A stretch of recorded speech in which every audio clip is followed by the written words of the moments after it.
আসসালামু আলাইকুম গাইস, কেমন আছেন আপনারা সবাই? আশা করি ভালো আছেন। আমরাও ভালো আছি আলহামদুলিল্লাহ। আমাদের ছোট্ট একটি দুর্ঘটনা ঘটে গেছে। আপনাদের ভাবি পায়ে আঘাত পাইছে, সেটা নিয়ে হসপিটালে চলে আসলাম, মেটাডোর হসপিটালে। এক্স রে করলাম, এখন এক্স রে রিপোর্টের অপেক্ষা আছি। ভিডিওটি দেখতে থাকুন, পাশে থাকুন। আর একটি কথা না বললেই না, আমার ভিডিওটি দেখবেন, ঠিক আছে? আমার চ্যানেলটি সাবস্ক্রাইব করবেন, লাইক করবেন, কমেন্ট করবেন, শেয়ার করবেন। আর আমি নতুন ভিডিও করতেছি, আমার ভুল ত্রুটি হতেই পারে, আপনারা ক্ষমা দৃষ্টি দেখবেন। দেখতে থাকুন।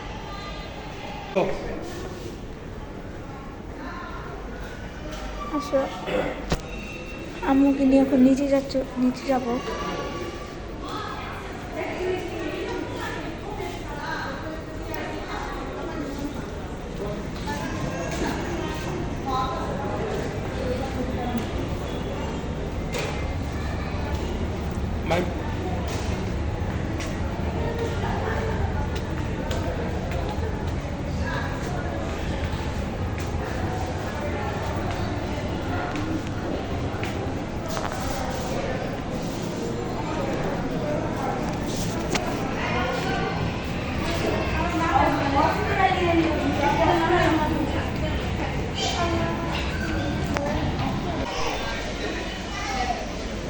আমরা ডাক্তার অপেক্ষায় বসে আছি, ডাক্তার ডাক দিবে, তারপর আমরা যাব আম্মুর রিপোর্টটা দেখাতে।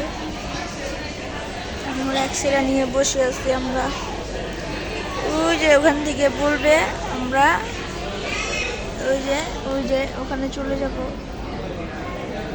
তো গাইস, আমার আম্মুর জন্য একটু দোয়া করবেন। আমার কিছুদিন আগে আমার দাদির মাজার ব্যথা পেয়েছিল।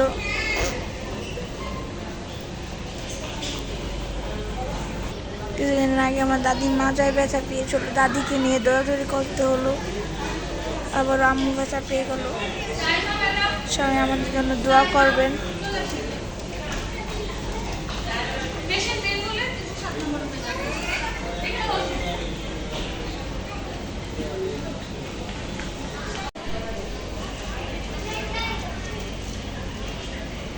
তো গাইস, এই যে আব্বুর ওখানে অপেক্ষা করছে। ভিতরে একটা রোগী আছে, ভিতরে থেকে রোগীরা বের হওয়ার পরেই আব্বুরা ঢুকে যাবে। তো গাইস, আমি যাব না ভিতরে, আমি ভিডিও আপনাদের মাঝে নিতেও পারছি না, আমি সরি। ঠিক আছে গাইস, আব্বুদের ভিতরে যাবে ওই টাইমে। যে গাইস রোগী বের হচ্ছে, আব্বুরা ওখানে চলে যাবে ভিতরে। তো গাইস, এই যে আব্বুরা চলে যাচ্ছে, আর এই যে আব্বুরা চলে যাচ্ছে। অনেক দেখি কি বলে ডাক্তার। তো গাইস, আব্বুরা বের হলে আপনাদের মাঝে দেখা হচ্ছে। তো গাইস দেখেন, প্রত্যেকটা তালায় টিপে দেওয়া আছে। এই তালায় খেলা দেখাচ্ছে গাইস, আর্জেন্টিনা ভার্সেস রোনাল্ডো। এই যে গাইস, আমরা অপেক্ষায় বসে আছি এখানে। 307 নম্বর রুম থেকে আমাদের ডাক দেওয়া হলে আমরা যাব। তো গাইস, দেখে আপনাদের মাঝে 307 নম্বর রুমের ভিডিওটা আপনাদের সাথে একটু শেয়ার করতে পারি কি না। পারা নাও যেতে পারে, তো গাইস চেষ্টা করব। তো গাইস, আব্বুরা বের হয়ে গেছে।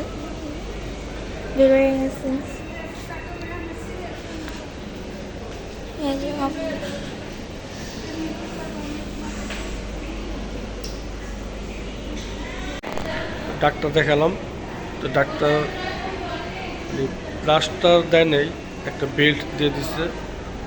যাই হোক, মোটামুটি সুস্থ হয়ে যাবে আল্লাহর মতো, ইনশাল্লাহ। দোয়া করবেন। তো এই পর্যন্তই ব্লগটা। আমার ব্লগটা আপনারা ফলো করেন, লাইক করেন, সাবস্ক্রাইব করে রাখেন। আল্লাহ হাফিজ।